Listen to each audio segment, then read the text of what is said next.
34 Yomi. We're up to Tzoveya, dyeing. Okay, coloring something. Tzoveya is the Melacha of coloring the wool that was needed for the curtains and the covering on the Mishkan. The Yerushalmi says that that Tzoveya was actually performed on the hides of the rams in the following manner. The bodies of the animals were hit with reeds and bruised in order to cause the skin to redden to the color that was needed in the Mishkan. However, most Rishonim say the wool was simply soaked in a dye, and that's how they colored it. Number one, the Av Melacha Tzoveya is violated when you dye the amount of material that could be used for a string that's 4 tefahim long, and the dyeing has to be permanent. We're going to talk about they have inks today that are disappearing inks. You go and make a prank. You go and spill it on your friend's shirt, and after 5 minutes, it goes away. Number two, any surface or substance that's ordinarily colored, dyed, or painted for some purpose is subject to the Melacha Tzoveya.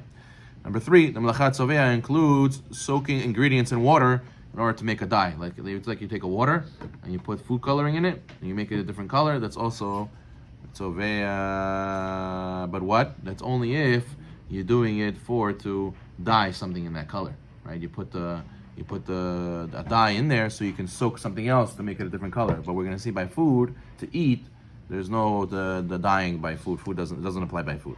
Number four, one may not polish one's shoes on Shabbat with shoe polish because it's considered Melacha Tzoveya. Even though my shoes are already black and doesn't need any further polishing, it's still asur midarabanan. Number five, the biblical prohibition of Tzoveya applies to something that's permanently dyed. Something that's dyed only temporarily is only asur midarabanan.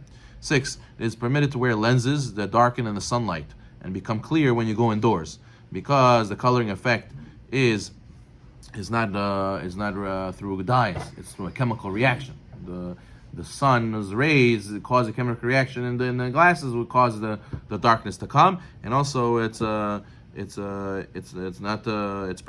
for make it dark. It's just to protect the eyes. It's meant to. We don't care about the color. It could be any color. Just wanting to protect the eyes, and also it's not forever. It goes away, right? It goes away. Number 7, painting or dyeing one's body, according to most poskim, is rabbinically forbidden on Shabbat. Number 8, a woman may not apply lipstick, makeup, or nail polish on Shabbat, since doing so it will transgress Tzoveya. However, there are some types of makeup that are just a powder without any oil or cream, and it would be permitted even though they color her face because it's temporary, provided that the powder is when the powder is removed, it doesn't leave a stain. Meaning to say, it's Shabbat makeup. It's makeup that's rabbinically approved with a hechsher that it's not going to be staying for a long time. It doesn't have any oils and creams in it, and therefore it doesn't transgress Tzoveya. 9, a woman may not use even transparent nail polish on Shabbat. Number 10, even though a woman may not apply lipstick on Shabbat, she may eat foods that might leave a stain on her lip, like strawberries, right? Since it's her intention to eat the food, it's permitted. 11, one may sunbathe for pleasure on Shabbat, even though you might inevitably pick up a tan, but not to the point where it's uncomfortable to be in the sun. So, a person wants to sit outside in the sun and enjoy the sun, he's allowed to, even though he might get a tan from that. But a person cannot on purpose put himself in there and suffer in order that he should get a tan, because that's not permitted on the Shabbat. Number 12, one may place an antiseptic liquid on a cut to prevent it from becoming infected, even though it might be dyed from the antiseptic, right?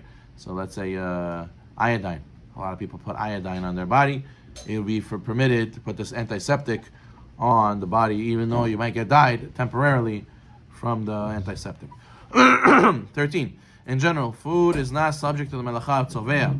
Therefore, one may add an ingredient to a food or a drink to change its color or to enhance its flavor, even if the color changes. A lot of people, they like to mix grape juice with seltzer, right? And we're allowed. You're allowed on Shabbat to do that. It's not considered coloring on Shabbat.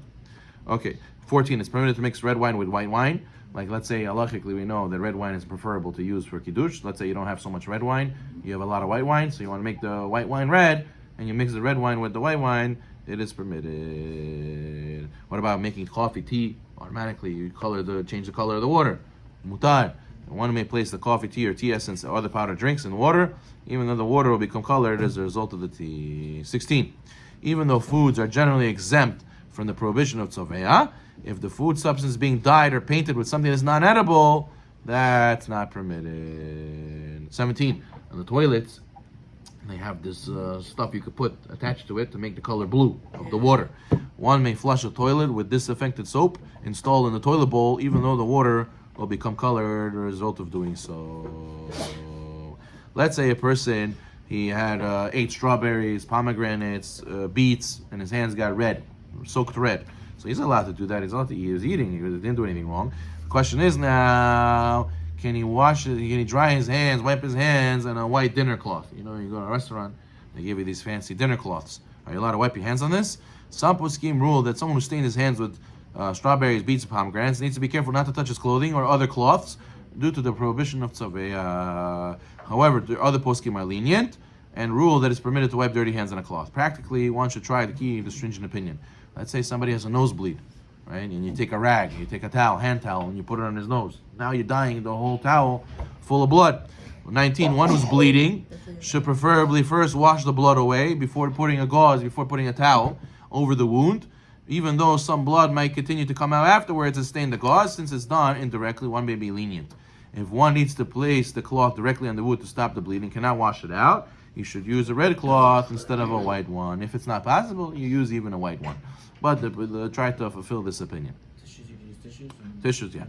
20. If it is permitted to wipe a spill or something that will stain a paper towel, with a paper towel or some disposable material, since any coloring that is done is of minimal benefit because you're going to throw it away anyways. But you should try to avoid, like last time we said, there's a problem of carrying a wet towel.